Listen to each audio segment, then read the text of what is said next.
Daytona. Everybody ready, set, go. Rev it up and let's roll. There's a party in the fast lane. Got my hands flying. Heartbeat loud as the thunder rolls. Riding in on the stampede of lightning.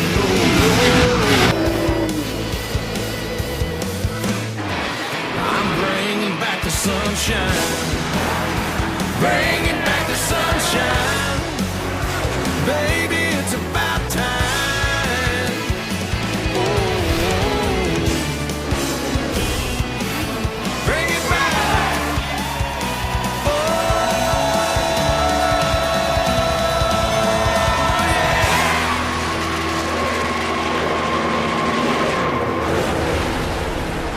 Hello, everybody, and welcome to Atlanta Motor Speedway for race number 2 of season 4 of the LIMECAR SimRacing Challenge. It's the Ambetter Health 400 here in Hampton, Georgia, and I'm alongside John McKean. John, how are you doing today?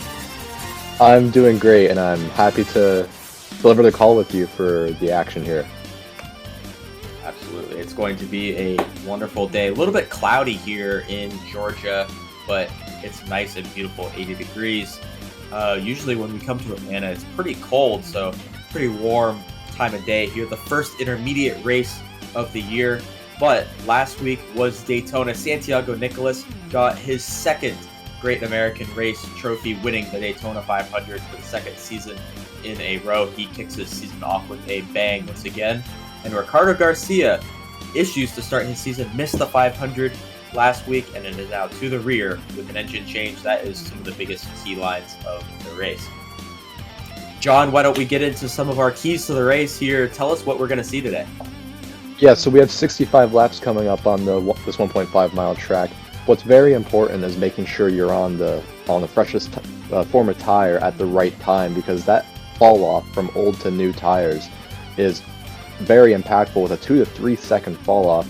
The undercut may be the play if you can do it, but it saw a lot of wrecks out of turn 4 last year, so drivers will run out of room as they lose grip. And with the 42 blowing a motor in practice, the 16 wrecking in qualifying, they're probably going to go for that more aggressive strategy. So I think it'll be interesting to see how this plays out. Absolutely. A hard test to open up the season for both driver and team. They call this a driver's track, and with 2 stellar veterans on the front row, that is the case. Let's look at our starting lineup. Row 1, Logan Williams, his first pole of the year, and Christopher Marnell. Row number 2, Matthew Fastnot and Kaz Gralla make up row 2. Row 3, Ian McDaniel and Desquarius Greenhouse Jr. Row number 4, Tyler Cooks finished second here last year, and Blake Walker. Santiago Nicholas, last week's winner, and Garrett Lamar see out row number 5. Row 6, just outside the top 10, Robbie Gordoff and modified driver Justin Haley. Kyle Mabey and in-season tournament winner from last year, Michael Guthrie, say out row 7. The field rolls off as Alexander Rowe and Eris Yuko are seen in row 8. Jordan Madra and Henry Guo make up row number 9. Row 10 sees Joe Kraus and Jerry Chen. Moving along to the back half of the field now, 2 Bones Motorsports teammates Riley Gorse and Jeremy Mead in row 11, Sean McKean and Grayson Collins in row 12. Row 13, Chase Gibbons and Strokey Banger for 14 and 84, while row 14 sees Gibbons' teammate Chris Lilly and Richard Fritz. Last year's winner, season 3 winner at Atlanta, Aaron Giffen starts row 15 with Braden Sigafos. Christian Visconti, Ryan Barone in row 16. Row number 17 sees Quentin Bailey and Nathan Stapleton. Cam Arrow and Anthony Foss in row 18. Reed Simpson, Ethan Harrison, row 19. Row 20 sees Carson Green and Stephen Pullen. And row 21, 2 cars to the rear, Ricardo Garcia and Zachary Fonts. 67 laps here at Atlanta. Any final words, John? I'm just ready to see the cars roll off here. I can't wait.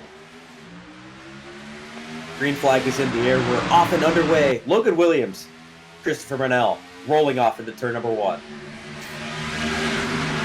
Oh, already car in the wall. That's the 84 of Strokey Banger, bringing out the yellow already. Didn't even make it one corner. We've already got an incident in turn 1.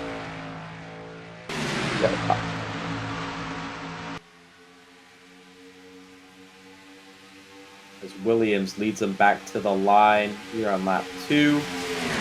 John, we've already got an incident here early. I think this is going to shake some things up. Yeah, certainly. I think a lot of the guys who had to start to the rear might prematurely try something. As we take a look at a replay and just, that's just one of those early race happenings, and it's a shame for Banger, driver owner, trying to just do his own thing, but yeah, just finds the wall early, and that looks to be race over. Looks like he came down as the one of Chris Lilly came up, and then unfortunate for the 27 of Richard Fridge getting involved in that as well, but a little bit of rear end damage. Might try to fix it up. We'll see if he stays out, but John, looks like the front runners come down pit road, but we have 3 or 4. Oh, we got a few people staying out, so looks like about 4/5 of the field coming down pit road, the rest of them staying out. Yeah, I personally like the call to stay out right now. The fall off will not be as significant when you're only have 1 lap or 2 on these tires, but as the race progresses, I think the people who have just pit will have a bit of an advantage, but only time will tell. Absolutely. As we see the 23 of Marnell, he's really taking a long time. They must have, after that 1 lap under speed, he must have felt something that was not right with that car. They put a packer in the spring already, so he's going to fall back all the way to the tail. But the top 5 as we restart on lap 6, Jordan Madron at number 68. He's going to be up front, and then some drivers that qualified somewhat to the rear. Riley Gorse, Jeremy Mead, Aaron Giffen, last year's winner, and Chris Lilly. All of those drivers stayed out. Christian Visconti, Quentin Haley, Stephen Cullen. Then 17 is in 9th. He's going to be the first driver who came down pit road as we restart on lap 6 of 67. The HendrickCars.com, that famous paint scheme with Jordan Madron. He's going to lead him down and underway to the green flag. Back racing underway. Single file restart as Aaron Giffen already looking underneath, trying to make a move on the 97, and he's going to take it going into turns 1 and 2. Yeah, you want to look at somebody to be aggressive. Aaron Giffen is certainly that driver. He won this race last year, and he knows how to get it done, and he's demonstrating that with a move like that right off the start. We'll see how his older tires sort of play into this. Absolutely. We're going to ride on board with Logan Williams currently in 9th place. 3rd season in the Cup Series with that racing. It's 3 wide right in front of him. Quentin Haley, the 31. Christian Visconti slides in front of his team owner there. And that's the one of Chris Lilly. He's riding that outside. John, I don't know if you've noticed already, but it seems like that last year we saw that middle line was the place to go. That's really where you're going to carry all of your momentum. If you're too wide, the outside line. Look at that run that Visconti got right there. Wow.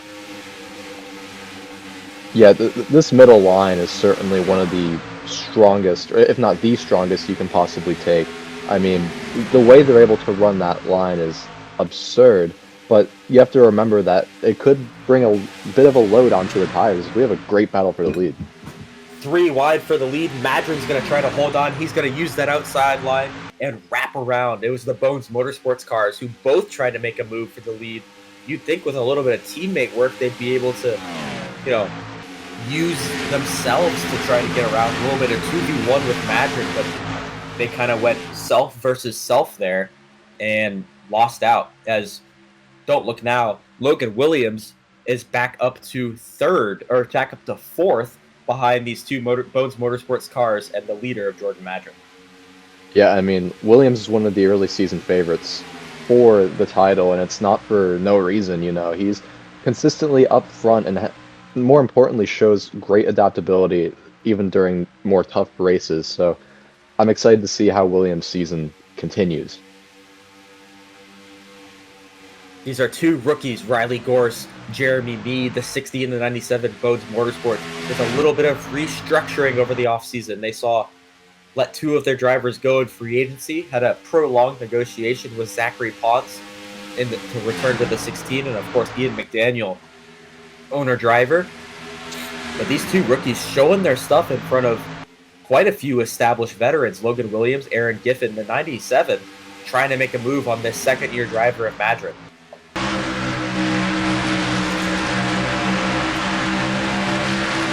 On board with Riley Gorse, trying to make a move on his teammate. We're on lap 12 of 67. The tires will start to fall off soon. It's going to be, you don't really have the kind of plateauing. We will see a plateau with the tire, but it's more of a steady fall off. It's something where, as a driver, you're really going to have to adapt throughout the race, really change where you brake. If you remember a few years ago, there was the Harvick line, how they used to call it. The Fox booth was enamored with it. Kevin Harvick would lift at the entry of the quad oval as Jeremy Mead with a huge run around the outside to take the lead. But Harvick would lift where the Legends Oval would be, the turn 1 of the Legends Oval, and really just carry his momentum into turn 1 and 2. It'll be intriguing to see which drivers are going to try to adapt their lines, where they'll break, who's going to send it in harder, especially as these tires start to fall off and the edge of this rubber is going to become more tricky. Yeah, and I mean, I know Mead just took the lead, but yeah, I'm curious to see how these rookies play out in this race with such a, ever-changing track surface and tire conservation being paramount. You have to think that having such little experience is going to be a detriment, but for Mead and Gorse right now, they're holding their own, but let's check back in about 10 laps. Absolutely. As we're going to key in on the 43, finished second here last year in his rookie season. Nonetheless, that was Tyler Cook, a road racer by trade, currently sitting about middle of the pack here. And we got Chris Lilly, Aaron Giffen, both these guys well inside the top 10. They stayed out. And John, I think this is going to be critical for someone like Giffen, like Lilly. They qualified outside of the top 30.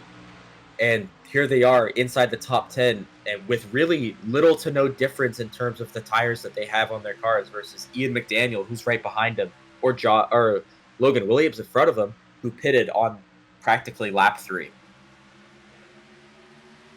Yeah, I mean, the tire difference is going to start to make a difference.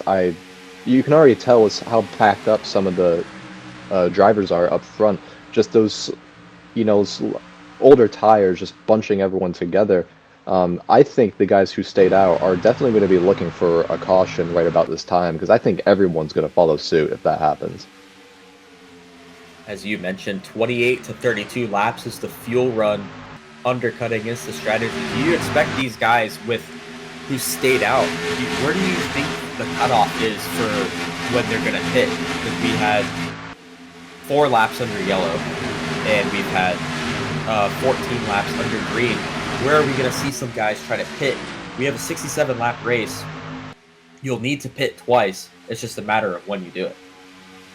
Yeah, I mean, thinking conservatively, obviously you have the 28-lap option, or lap 28 to pit for fuel, but you could always stretch that out to obviously 31, 32, maybe even 33, but you have to also think about the tires and, are you going all out? Are you actually trying to stay fuel?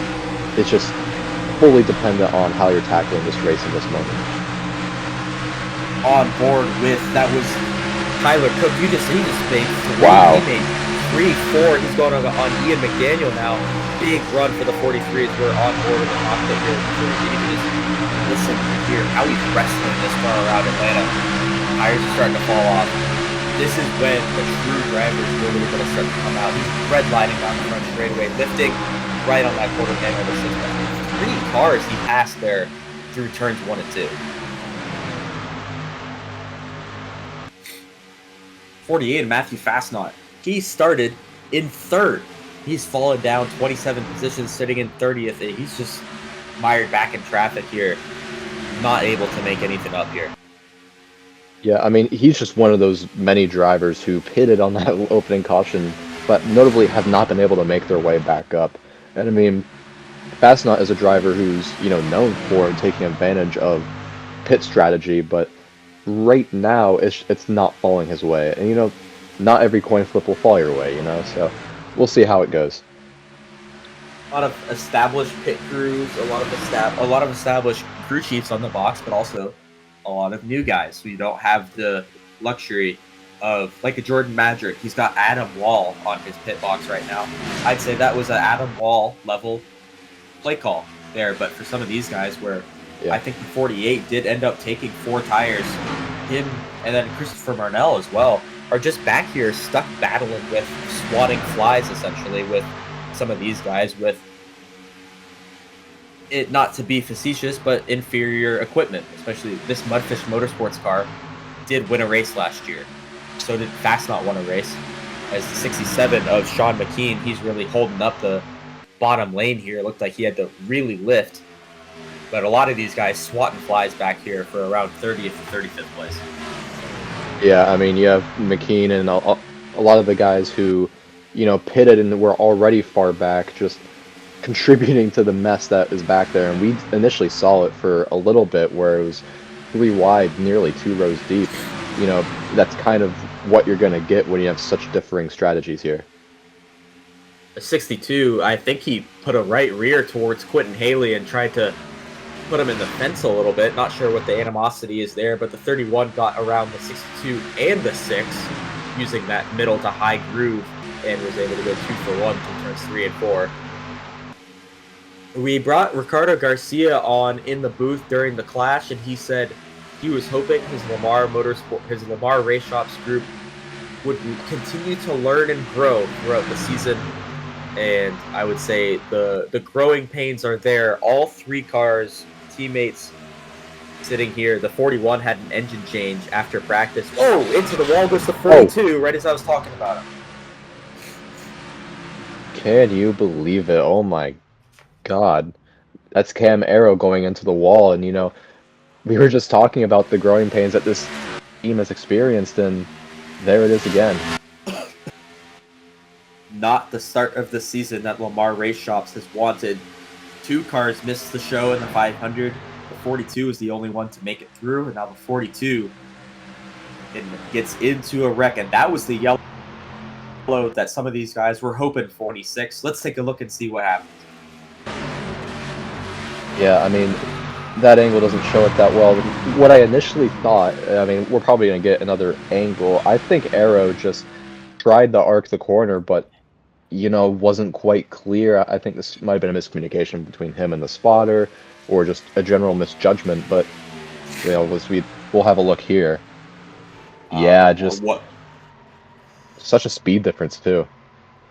Wasn't clear. The 48 was ripping that high line, Matthew Fastnut, and 42 gets sent up into the wall, and looks like it's going to be a lengthy repair for both the 42 and the 48. This was under yellow. 33 seems to have an issue, and whoa.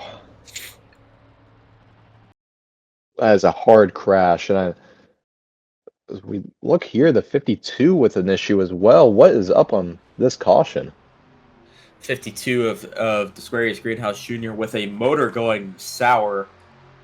Looks like they're going to take their efforts to the garage. But the 33 and 27 coming in, having an incident under yellow is not abnormal for this series, unfortunately, but not something that you want to see, especially from 2 guys who are possible contenders for this season. Definitely dark horses this year. They got a lot of damage, and they're going to need some help to get back through the field. Yeah, a hard crash as well under caution that, you're glad that they're seemingly all right, but like you initially brought up, this caution falls at a very sweet spot for literally everybody in the field, as we see pretty much everybody go into the pit. If you play your cards right, this could be the last pit stop, but I wouldn't bet your money on that. I think, by the way, you're going to have to fuel save a lot to be able to make it to the end, because we'll be restarting on lap lap 30.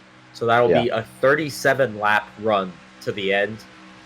I mean, you might be able to make it on fuel if we get another yellow, but there's no way your tires are going to be good enough to hold off somebody.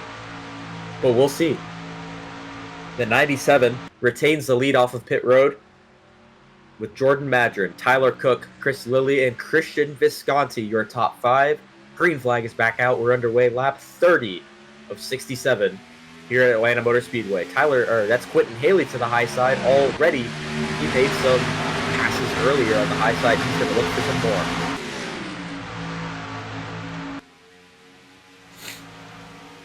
Everybody on fresh tires, and I don't know if you can visually see it, but I can visually hear it. These guys are zipping around. And look at Tyler Cook on the outside. He makes a move for second. There's been some great moves by drivers this race, and especially Tyler Cook, who's now going for the lead. Going for the lead. Looks like he's going to bottom out a little bit going through turns 1 and 2. That's going to open the door for Chris Lilly to go top to bottom to the inside of the 43. This is a move for second place. Chris Lilly trying to make something happen on Tyler Cook. Cook is going to hook that middle line, trying to get the run off the corner. Mead is going to block it. 43 is going to go to the inside, lap 32 of 67. The entire top 5, top 10 under a blanket. The 97 kisses the wall going into turns 1 and 2, and he's going to wrap that middle line.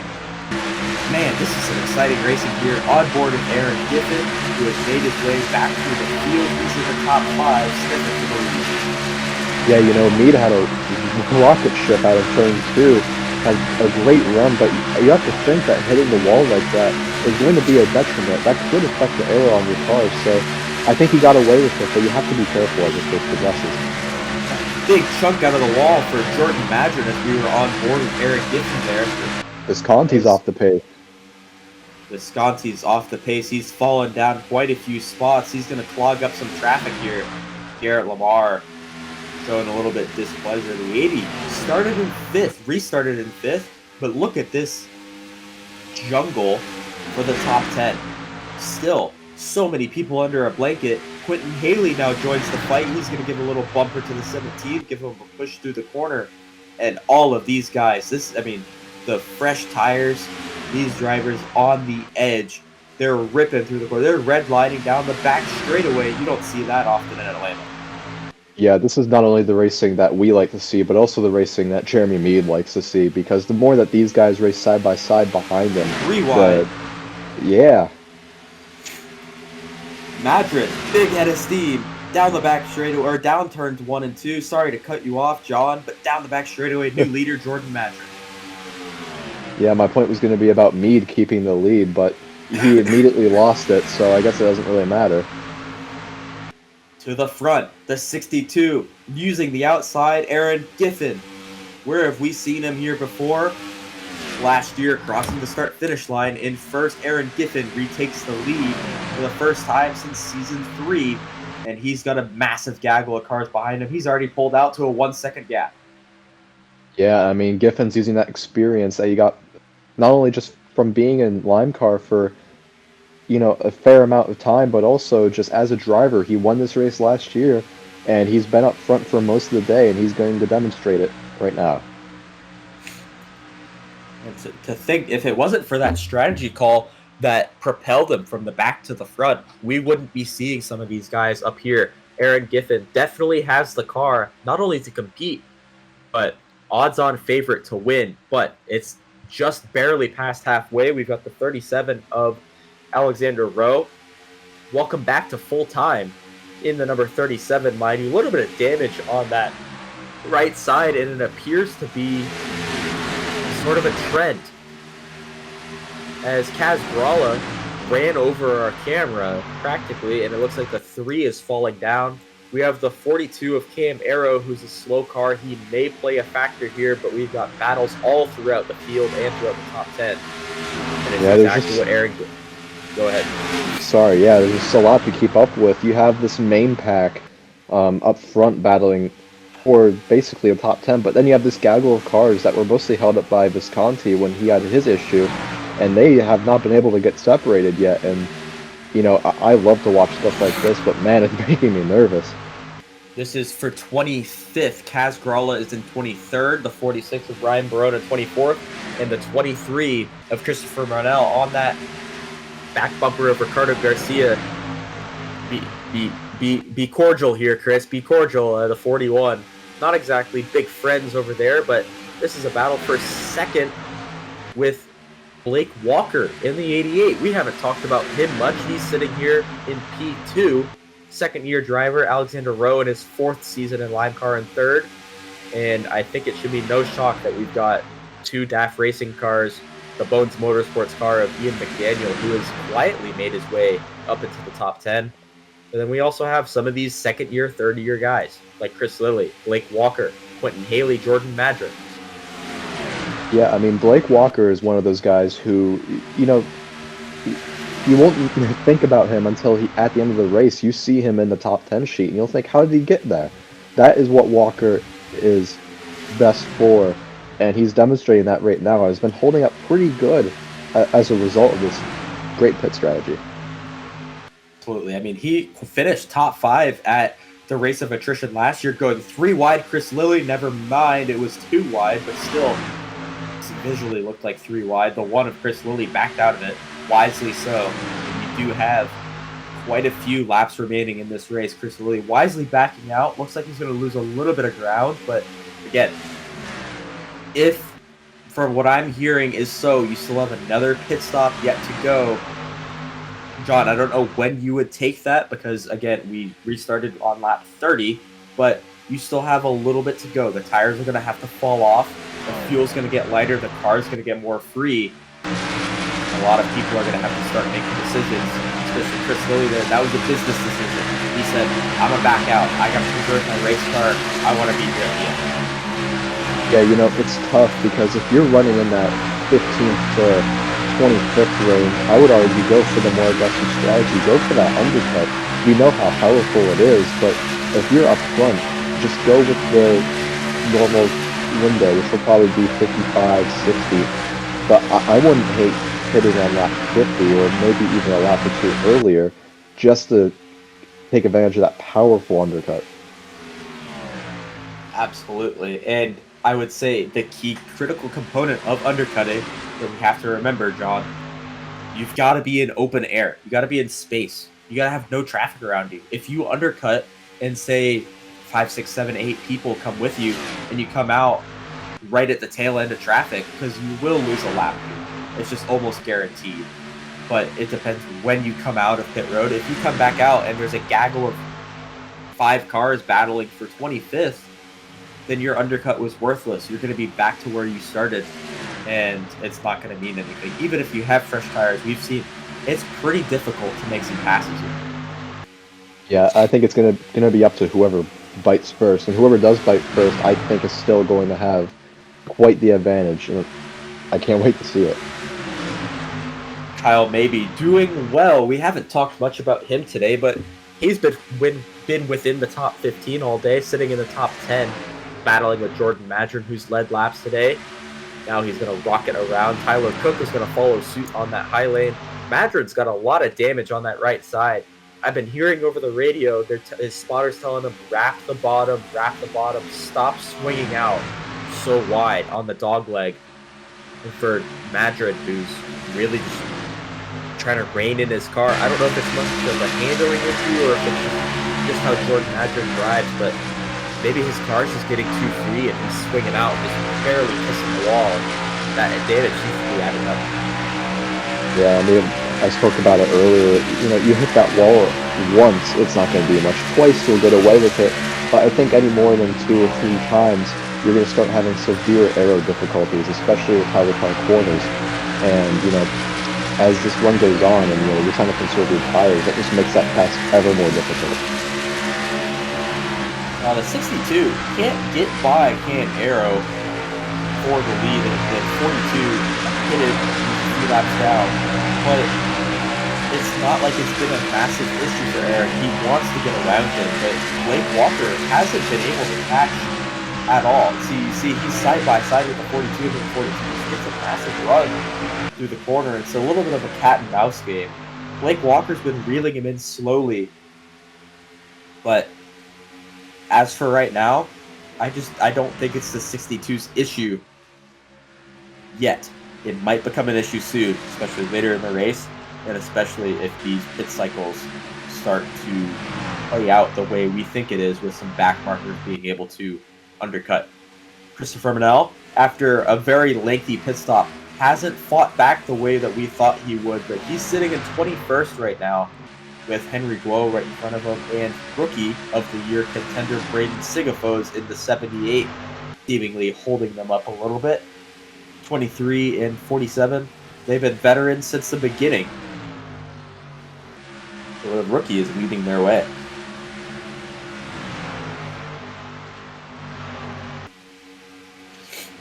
Back up to the front. This is a battle for 7th. It's the 17 and the 31. Quentin Haley. Last year we saw Quentin Haley, if he wasn't really having the results that he wanted to have, but when he was running up front, he was getting involved in incidents, not necessarily of his fault. He had some races where he had a hot head, but the 31 vowed this season he wants to keep it cleaner. He wants to keep his car clean, stop racking up some damages, and in all honesty, I think having a good result at Atlanta is going to be a good turning the page moment for the 31 of Quentin Haley. Coming from the dirt side, hasn't done much asphalt. This has been a good race for him so far. Yeah, I mean, going from dirt to Atlanta is, other than maybe going to Daytona, that's about as extreme as it gets, for a transition. So I think having a run right here, especially one as good as it is right now, it would be incredibly inspiring, and I think would bode well for the remainder of the season. As Chris Lilly fighting with Ian McDaniel. Ian McDaniel, again, didn't have the best of seasons last year. He had a good run here in Season 3 before he getting caught up in an incident where pit strategy split the field. But we're coming to 15 laps to go. A lot of these guys, a lot of chatter in the radio, talking about when we're going to pit. Tyler Green, currently in 5th, says if he sees someone peeling, he said, if someone's peeling the pit road, telling his spotter, let me know. I want to come as soon as possible. So the 43, maybe contemplating the undercut. Kyle maybe in the 32, also saying, I need to know when people are coming down. And the 97, Jeremy Mead, has led the second most laps here, or I would say the most laps led here today, with Aaron Giffen at least tying him. He's currently in 13th, hasn't made his way back up to the front yet. But maybe he could undercut. Maybe the 97 could see his way back up to the front. John, your pit window that you mentioned earlier, lap 55, is opening. Do you expect to see some people coming down? Yeah, I definitely anticipate people in the range that Mead is in, sort of like that 13th to 20th. I think people around there are going to bite first to see if they can get that undercut. Again, I think you have to be the first to go for it to work. We talked about it. Absolutely.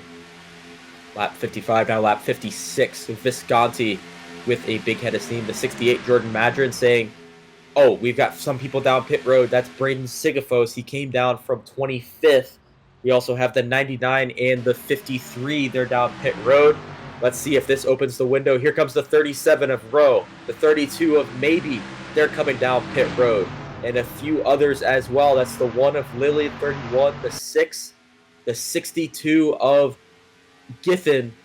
This could be the pit stops to win the race. Yeah, this is the game changer. And, I think the people who pitted first, although I appreciate their tenacity, I think it was just a bit too late because you have this huge gaggle of cars that are going to be coming out in that same range that you are. So, the undercut, I don't think is going to be as effective for them. As Kyle Maybe peels off of pit road in front of Giffen, in front of others, in front of Quentin Haley. The 62 had a slow stop.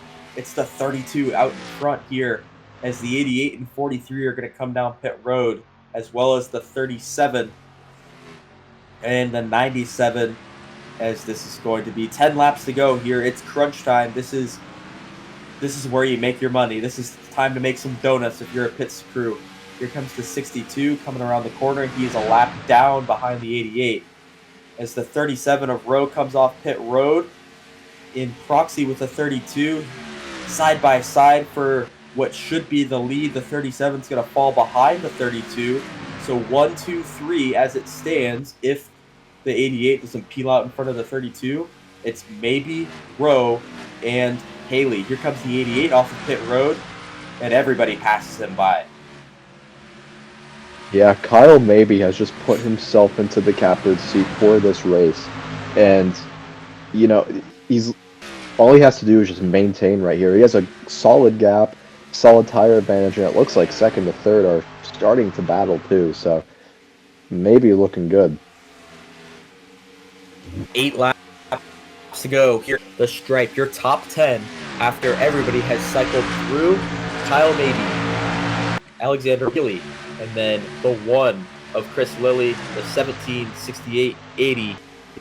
The 88 cycled out in appears to be 12th place. So Blake Walker, a valiant effort, lost a few spots on pit road. But look at this. We have the 71 of Nathan Stapleton, of Henry Guo Motorsport, of Henry Guo Racing, and Henry Guo, his team owner himself, both within the top 10 here. What a great run. What a great storybook run unfolding here. But we've got single car driver owner Kyle Maybe for P1 Speedworks in the, but that would be something if team owner and driver can finish both within the top 10. Yeah, I mean, he could possibly take another victory, and at a non-drafting track, no less. It would be amazing for Maybe to make it happen, but he's not in the clear yet. Chris Lilly now jumping hard at the bit of the 31 of Quinton Haley. The 60 had a slow stop. They said so. What happened was we just got word from our pit reporters. Jacked up the car. Car fell off the jack. John, the car fell off the jack. He's now sitting in 15th. You just can't have that happen. Going from the dominant car to 15th and off such a, in a grand scheme of things, a minuscule error, it can cost you big time, especially when the margins are so fine and during green flag pit stops. Absolutely. Alexander Rowe, sitting in second place. He's reeling in that 32 here, John. And I mean, we can talk about mistakes all we want from Giffen, but we can talk about that later. Up in the front here, I think we got a little bit of a battle unfolding for this lead coming to 4, coming down the back straightaway. Just under 7 miles to go here at Atlanta. Yeah, and I mean, Alexander Rowe is not a guy I would want behind me right now. A champion of LIMECAR. Historically very good at these more difficult to handle tracks and ovals. If I'm Maybe, I'm defending for my life. Absolutely. I mean, you've got to have full trust in your spotter. If I were the driver, or if you were the driver, would you say, I want as much information as possible, or are you just running your race and not wanting to hear anything until that 37's on your bumper? I just need quiet time to myself and just to drive. I only need to know when he's at my quarter panel. Rowe was a little bit slower than Maybe on that last lap, but the 37 got a little bit of a run through turns 1 and 2. The 37 right on that back bumper. A little bit of a battle here for second. Chris Lilly going to the back bumper of Quinton Haley. He's trying to make something happen for third. Coming to the white flag, it's Rowe versus Maybe. Kyle Maybe in his second season, looking for his first career victory. Alexander Rowe looking to break a tie with Harry Williams for the most wins in LIMECAR history. Rowe with a little bit of a let-up through turns 1 and 2. He's going to let a bit of a gap between him and the 32. Down the back straightaway we go. Through turns 3 and 4, Kyle Maybe, Alexander Rowe, onto the tri-oval. Here comes the 32, here comes the 37. To the inside, it's not going to be enough. It's Alexander Rowe. By a car length. Yeah, by about a car length, half a car length. What a win from Kyle Maybe there, especially at the end when someone like Rowe is reeling you in. Amazing stuff. absolutely incredible. Didn't fold under the pressure. If you're Alexander Rowe, I mean, I think that's a great welcome back to DAF Racing, but I'm sure Dominic Anthony would have wanted a trophy after that, but P2 ain't bad. But if not to take away from Kyle Mabey's win, but if you're the rest of the field and you saw what Rowe just did, you got to be shaking in your boots a little bit because Alexander Rowe is back. But Kyle Mabey, his first win in LIMECAR history, had an up and down season last year. Mr. Mabey for P1 Speedworks, how about you burn it down on that front straightaway? The 32 takes home the win here at Atlanta Motor Speedway. An incredible call earlier to get him towards the front.